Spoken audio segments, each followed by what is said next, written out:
Salam, jumpa lagi bersama saya dalam studi Al-Quran. Studi kita kali ini membahas tentang kenikmatan surgawi. Jadi dalam Islam, orang yang masuk dalam surga, dia mendapatkan kenikmatan-kenikmatan. Ya, ada banyak kenikmatannya. Nah, kita akan melihat salah satu kenikmatan surgawi tersebut. Namun sebelum kita melihat eh, kenikmatan surgawi itu, terlebih dahulu kita akan memahami, ya, mengetahui dulu apa makna surga dalam Islam. Ya. Dalam beberapa ayat Al-Quran dikatakan bahwa surga itu merupakan tempat keabadian, ya, nah, keabadian, kekal. Orang yang masuk surga itu dia akan mengalami kebahagiaan kekal. Dia mengalami hidup yang kekal. Kata kekal di sini dimaknai dengan permanen, tetap, ya, tidak akan berubah. Jadi kalau dia sudah masuk surga, dia akan di sana terus. Ya, dia akan tetap di surga dan dia akan bahagia terus. Ya, tidak akan pernah mengalami kesedihan. Ya, nah, itulah tempat keabadian. Ini ada banyak ayat-ayat Al-Quran yang menyatakan hal ini. Akan tetapi, wahyu Allah yang menyatakan makna surga sebagai tempat keabadian bukannya tanpa masalah.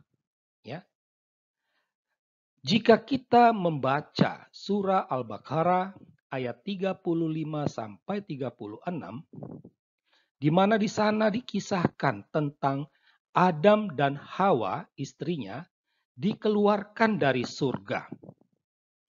Ya. Nah, bayangkan, Adam dan Hawa waktu itu dia ada di surga, tetapi kemudian dia dikeluarkan dari surga. Ini mau menunjukkan bahwa surga tidak kekal. Ya. Kalau dikatakan dia kekal, berarti kalau dia sudah masuk surga, ya di surga terus, nggak akan keluar-keluar. Tetapi Adam dan istrinya dikeluarkan. Ini mau menunjukkan surga tidaklah kekal. Dengan demikian, wahyu Allah itu bertentangan dengan dirinya sendiri. Ya. Di sini tampak jelas kalau Al-Quran merupakan kitab yang tidak jelas. Ya. Memang Allah mengatakan Al-Quran adalah keterangan kitab yang jelas, tetapi dalam hal ini ternyata Al-Quran bukanlah kitab yang jelas. Ini makna pertama dari surga. Sekarang kita melihat makna yang kedua, surga itu sebagai tempat orang pilihan. Ya, hanya orang pilihan saja yang ada di surga. Dalam banyak ayat-ayat Al-Quran ditegaskan bahwa orang kafir masuk neraka, sementara orang Islam itu masuk surga. Ya. Orang kafir di sini secara sederhana bisa dimaknai, bisa diartikan sebagai orang yang bukan Islam. Karena apa? Karena orang kafir tidak mengakui Al-Quran sebagai kitab suci, tidak mengakui Muhammad sebagai nabi, tidak mengakui Allah Subhanahu wa taala sebagai Allahnya. Nah, itulah orang kafir. Nah, orang-orang ini masuk neraka. Sedangkan orang Islam masuk surga. Akan tetapi, ya, ternyata dalam beberapa ayat Al-Quran juga dinyatakan bahwa tidak otomatis setiap orang Islam itu pasti masuk surga. Tidak otomatis. Tidak ada jaminan. Jadi Orang Islam memang masuk surga, tetapi tidak semua. Nah, orang Islam seperti apa yang dapat masuk surga? Nah, dalam beberapa wahyu Allah dikatakan, yang masuk surga itu adalah orang yang takwa dan beriman kepada Allah dan kepada Muhammad. Itu. Nah, orang kafir kan dia tidak takwa, tidak beriman kepada Muhammad, kepada Allah Subhanahu wa taala, maka masuk neraka.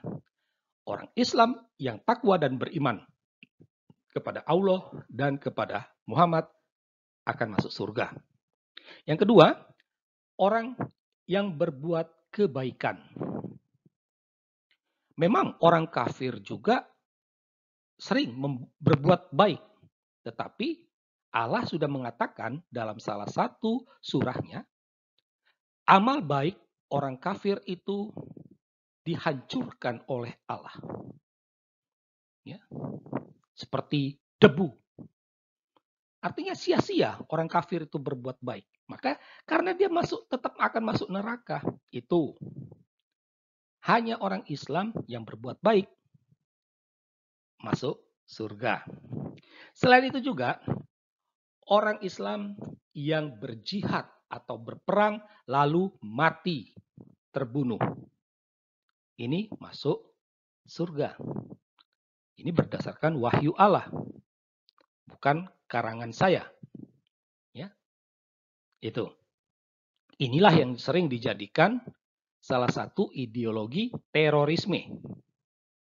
Ya, mereka ikut berperang, mereka ikut berjihad, memasang bom dalam tubuhnya, dia mati karena ada jaminan masuk surga berdasarkan wahyu Allah. Nah, terakhir, orang yang mengislamkan orang kafir itu pasti masuk surga. Ini didasarkan perkataan Muhammad dalam salah satu hadis. Nah, sama seperti makna yang pertama, makna yang kedua, ya, poin-poin umat Islam yang masuk surga ini bukannya tanpa masalah, ya. Kalau kita membaca surah ke-7, surah ke-15 dan juga surah ke-38 ayat 77, ya. Di sana dikatakan bahwa setan dan iblis juga ada di surga. Loh kok bisa? Nggak ngerti kita. Bukankah setan itu dia tidak takwa kepada Allah, kepada Muhammad? Bukankah setan itu berusaha untuk mengkafirkan orang Islam? Tapi kok ada di surga? Nah, ini menjadi bingung. Sekali lagi, ini hendak menegaskan Al-Quran bukanlah kitab yang jelas. Nah, sekarang kita akan melihat kenikmatan, salah satu kenikmatan surgawi. Ya, ada beberapa wahyu Allah yang mengatakan bahwa orang yang masuk surga, ya, khususnya orang Islam ya, orang Islam yang masuk surga, dia akan mendapatkan pasangan-pasangan yang suci, ya. Selain itu juga dia akan mendapatkan bidadari bermata jelita. Dalam salah satu hadis dikatakan jumlahnya 72. Ya. Selain itu juga dia akan mendapat gadis-gadis penuh cinta dan umur sebaya. Penuh cinta ini penuh nafsu mungkin ya. Yang sangat menarik adalah dia akan mendapatkan gadis-gadis montok yang sebaya. Pertanyaannya, pasangan suci ini, bidadari gadis-gadis ini untuk apa? Tidak lain untuk dinikmati secara seksual. Inilah yang dimaksudkan dengan kenikmatan seksual. Jadi masuk surga akan mendapatkan kenikmatan seksual. Berhadapan kenikmatan seksual ini, umat Islam terbagi dalam 3 kelompok. Ada yang menerima, tetapi ada juga yang malu tapi mau. Ya. Yang menerima ini didukung oleh pernyataan hadis bahwa orang yang masuk sana nanti diberi kekuatan untuk bisa bersetubuh dengan orang bidadari-bidadari, gadis-gadis tadi. Ya. Tetapi ada juga kelompok Islam yang menolak. Ya. Menjadi pertanyaannya, mana yang benar? Ya. Ya, kita tidak tahu kebenarannya itu yang mana. Tetapi pertanyaannya adalah, Anda seorang Islam masuk dalam kelompok yang mana? Demikianlah studi kita tentang kenikmatan surgawi. Sekian dan terima kasih.